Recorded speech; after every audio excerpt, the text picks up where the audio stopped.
It's Wednesday, January 8, 2025. I'm Albert Mohler, and this is The Briefing, a daily analysis of news and events from a Christian worldview. Back on Christmas Day, there was another airline crash. In this case, it was an Azerbaijan Airlines plane, and it went down in Kazakhstan. It went down with a loss, eventually, it is believed, of 62 dead and many injured. It was an Embraer 190 Airliner, a modern jet airliner that was considered to have a very strong safety record. And the crash coming on Christmas Day required some explanation. For one thing, the crash took place in Kazakhstan, but the plane was flying from Baku, the capital city of Azerbaijan, to Grozny in Russia. It had entered Russian airspace only to turn around and then eventually to crash in Kazakhstan. Why did the plane crash? Almost immediately, there were claims that the plane had gone down after hitting birds. But bird strikes at that particular altitude under this particular set of conditions did not seem to answer the question. Furthermore, when a good bit of the plane was intact in terms of the fuselage and the tail section, it was discovered that there was a pattern consistent with, that's the way military intelligence in the West put it, consistent with anti-aircraft weaponry. Which is to say, it was very, very clear from the beginning, just hours after the crash, that Russian air defenses had taken down the airliner. Furthermore, it was clear that Russian air traffic control had basically told the plane to turn around, had jammed its electronics, and furthermore, even jammed its GPS system. A reminder of just how open much of this reporting is and why so many of these issues cannot stay silent or even denied for long. The truth is that the photographic images of the fuselage were enough for military observers around the world, and even some hobbyists, to say that this looked like shrapnel from a missile hit or from a missile that had exploded very near to the airliner. Furthermore, even as this was an incident that took place in terms of the plane being told to turn around and evidently suffering what became this fatal attack, it was undertaken over a very difficult section for Russia in terms of its territory in Chechnya, where a separatist movement has been basically warring against Russia for years. And of course, the war in Ukraine is very much a part of the background. Within just a matter of days, a rather stunning announcement came from Russian President Vladimir Putin. It was an apology for the fact that there had been an incident with the airliner, but there was no admission that it was a direct action by Russian air defenses that almost surely took the plane down, that it was the Russian military itself that had caused the incident. There was the regret that such an incident had taken place over Russian territory with loss of life, but that's a very different thing than stating clearly an admission that the Russian military had done this and that this had been undertaken in what can only amount to an act of military incompetence. Military incompetence is not something that Vladimir Putin, Russia's president, is likely to admit to. Of course, those who follow such things will recall that Russia has had similar incidents in the past, and before Russia, the former Soviet Union, of which Russia was the heart. For example, September the 1st, 1983, Russian air defenses shot down Korean Airlines Flight 007, a packed 747 that went down. It was not intended to be over Russian territory, but it did stray into Russian territory on a flight to Korea, and it found itself over Sakhalin Island, Russian territory, no doubt. But Russian air defenses evidently misidentified the plane as military aircraft. In this case, two Sukhoi, that is Su-15 jets, shot the aircraft out of the sky, leading to such loss of life.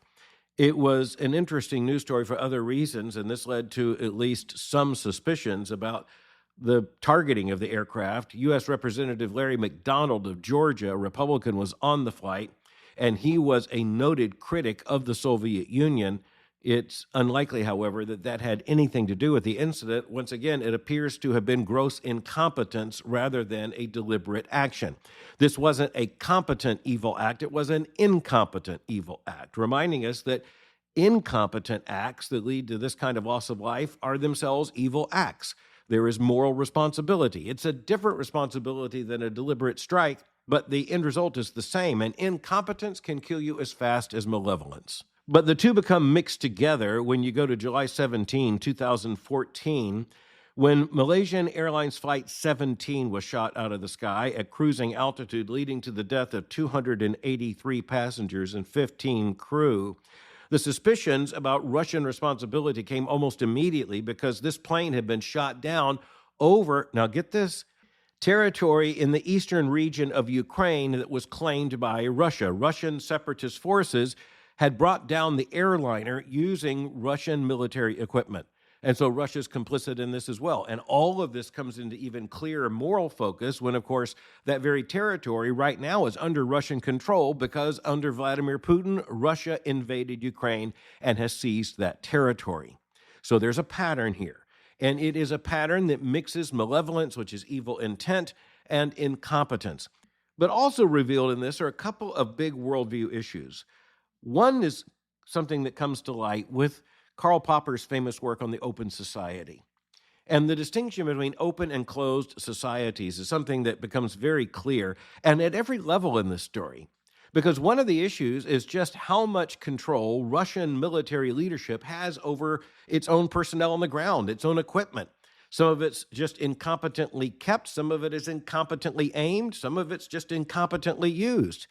But it also points to the fact that in a closed society, there is no open and honest discussion that could lead to an understanding of the truth.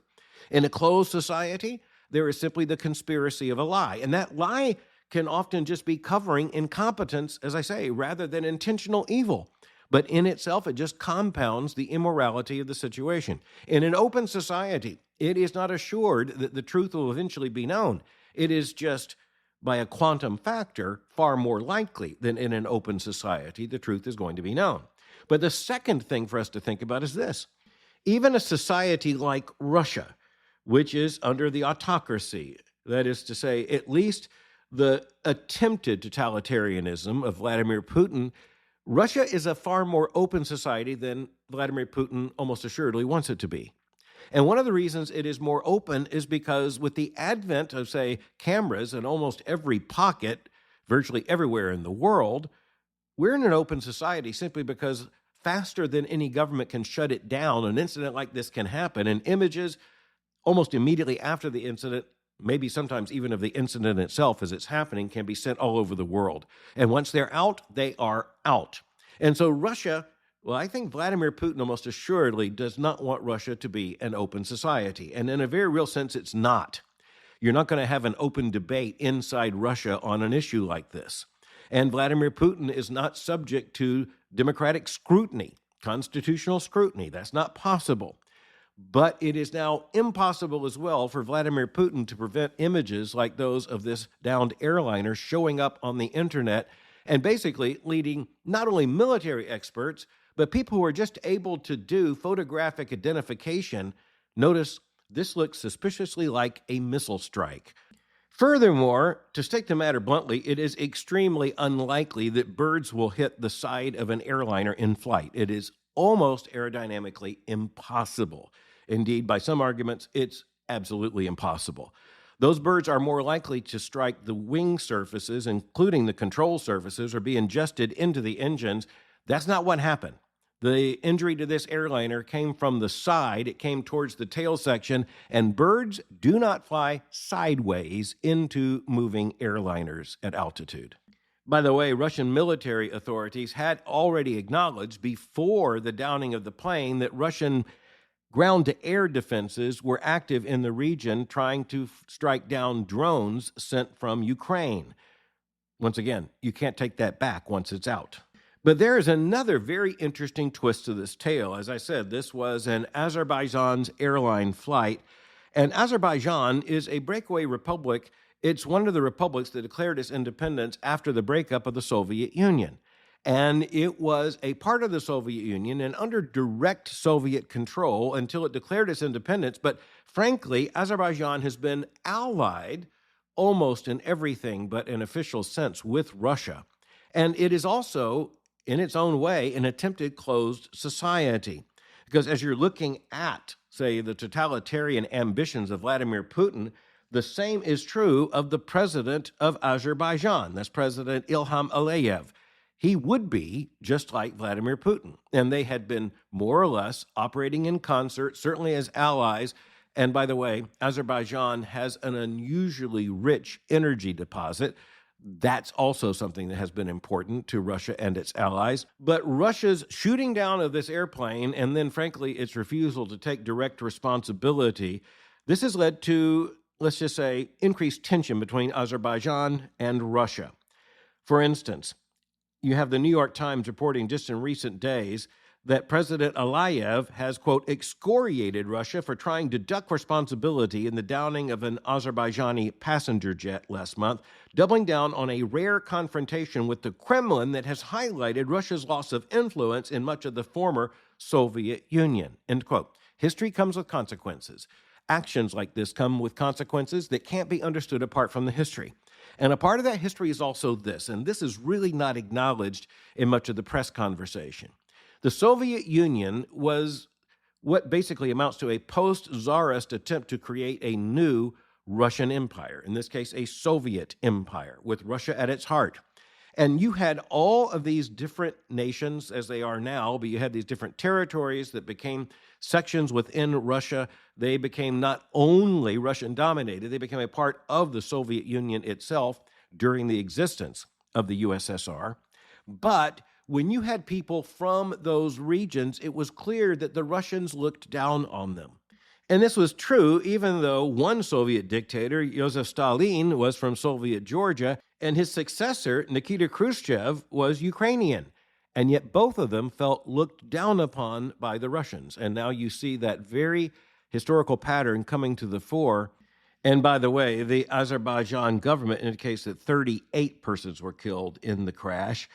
The president said, quote, I can say with confidence that the blame for the fact that Azerbaijani citizens died in this disaster lies with representatives of the Russian Federation. We demand justice. We demand the punishment of the guilty. We demand complete transparency and decent behavior, end quote. Well, at this point, you can simply say as an observer that the president of Azerbaijan can demand these things. It is very unlikely he will get them. But now I want to shift to a very different kind of story, and this one comes not from overseas. It comes from right here in the United States.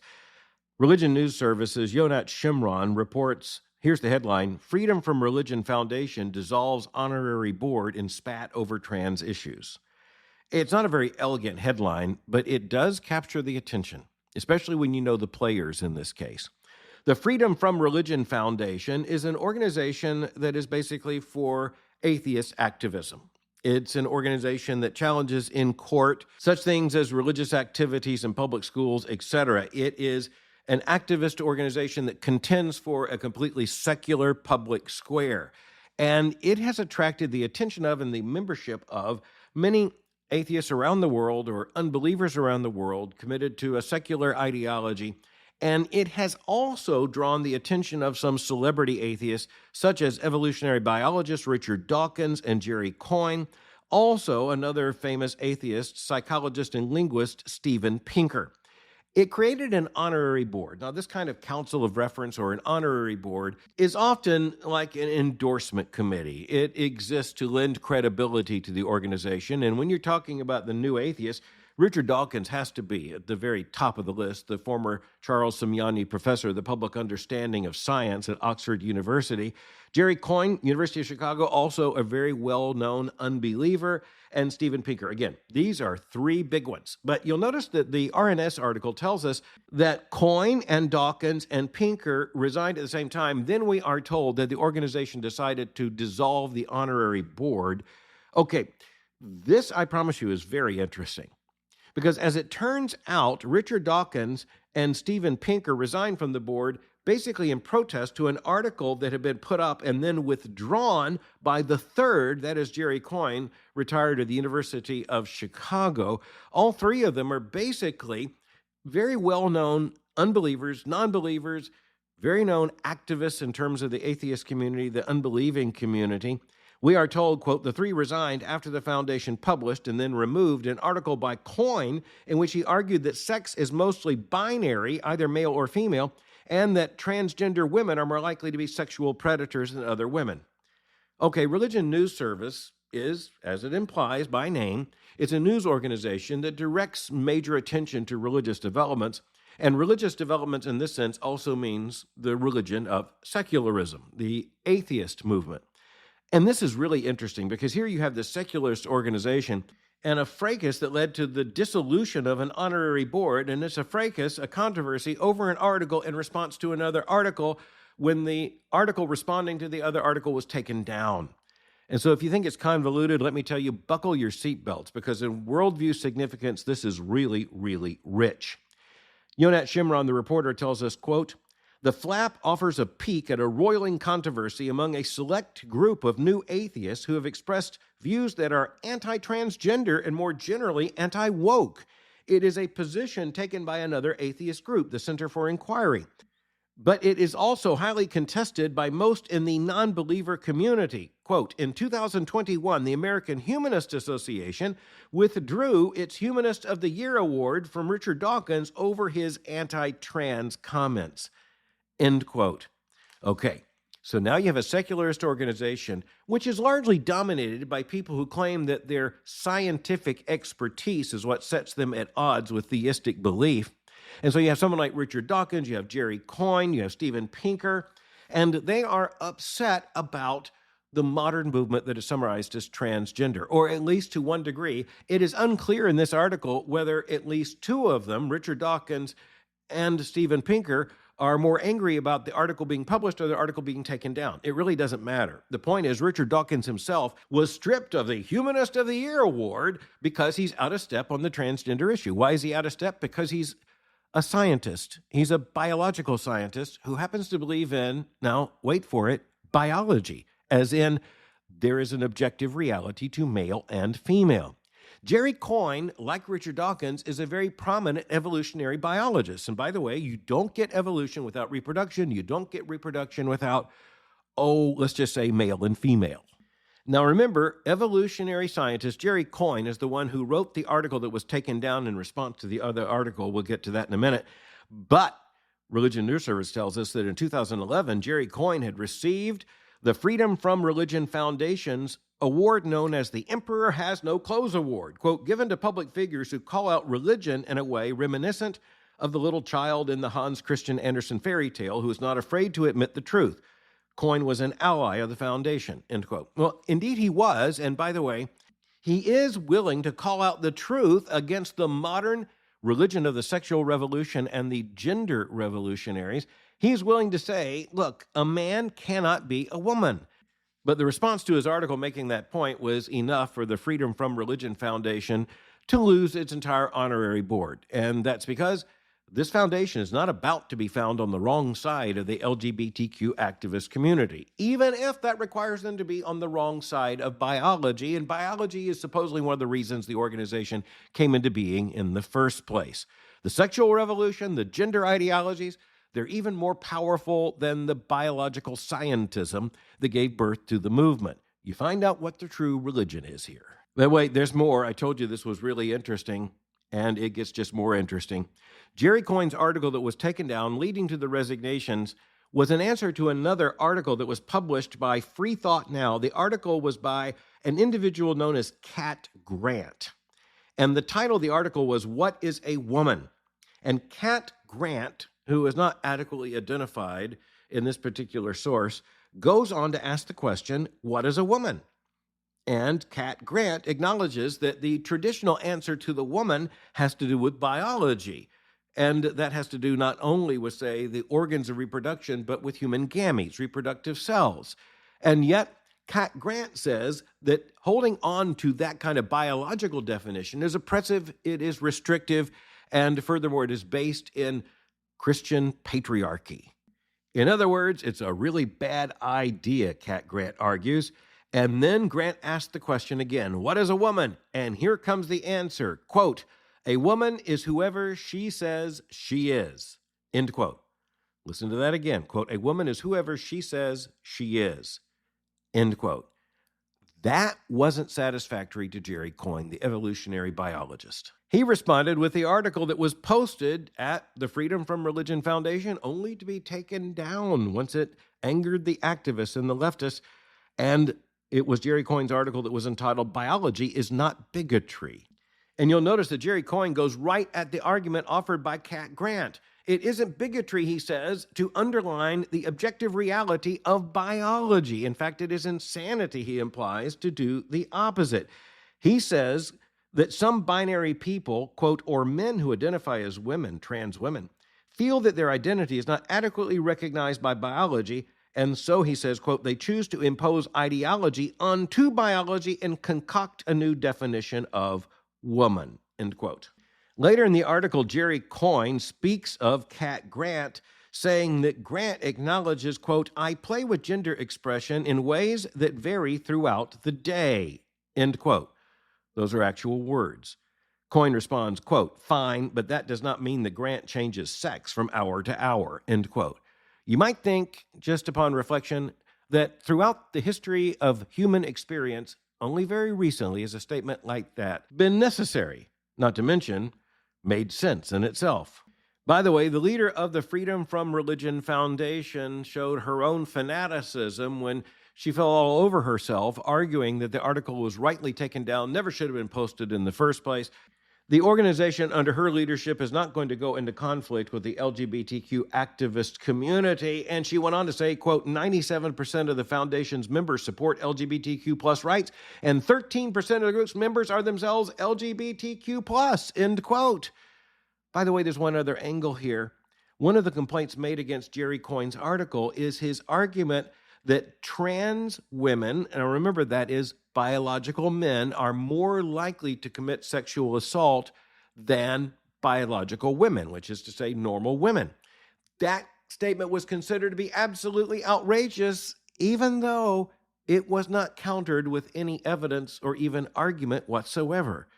It turns out that it is almost assuredly true. This brings to mind, in conclusion, a news story that came earlier this year. The headline in the Huffington Post, quote, Washington State Prison takes unprecedented action.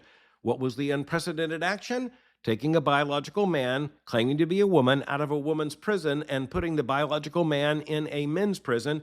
The state of Washington, a very liberal state on so many of these issues, had fallen over itself trying to prove how open-minded and progressive it was by putting this very well-known, quote, transgender woman in a woman's prison. But guess what? In terms of sexual relations, that didn't exactly work out because, after all, we are talking about a biological man. And so the liberal experiment came to an embarrassing conclusion, and he, the biological man, posing as a woman, claiming to be a transgender woman, having been the focus of an incredible amount of press coverage, celebrating the fact that now you had trans women, or at least a trans woman, in a women's prison. It turns out that was an experiment that didn't last. To which we can only respond with the question, you think? You have to love this section from the Huffington Post article mentioning the individual prisoner whose name is Kim. Quote, Kim was previously the subject of a HuffPost story about, the pronoun her is used in the news article here, 15-year fight for gender-affirming health care and housing in prison, an environment in which the state exercises near total control over the people in its custody, end quote. That's actually pretty much the definition of what it means to be sent to prison. The article continues, quote, the story documented Kim's struggle to access a legal name change, hormone therapy, and finally a housing placement among other women. That's the way it's written, end quote. Then, quote, after multiple denials, some of which relied on transphobic rationale, Washington's Department of Corrections finally allowed Kim to move to a women's prison in 2021, end quote. Again, it didn't work. It didn't last. And as Jerry Coyne would point out, biology is going to win over ideology eventually. You know, in the great big worldview issues, I, as a Christian theist, don't share much in common with evolutionary biologist Jerry Coyne. But in his argument that biology is not bigotry, guess what? You have an atheist evolutionist and conservative evangelical Christians who stand absolutely in agreement. We come at it from two very different directions, but we come to the same conclusion. He's right in the title of his article, biology is not bigotry. To that we can only say, amen. Thanks for listening to The Briefing. For more information, go to my website at albertmohler.com. You can follow me on Twitter by going to twitter.com/Albert Mohler. For information on the Southern Baptist Theological Seminary, go to sbts.edu. For information on Boyce College, just go to boycecollege.com. I'm speaking to you from Davenport, Florida, and I'll meet you again tomorrow for the briefing.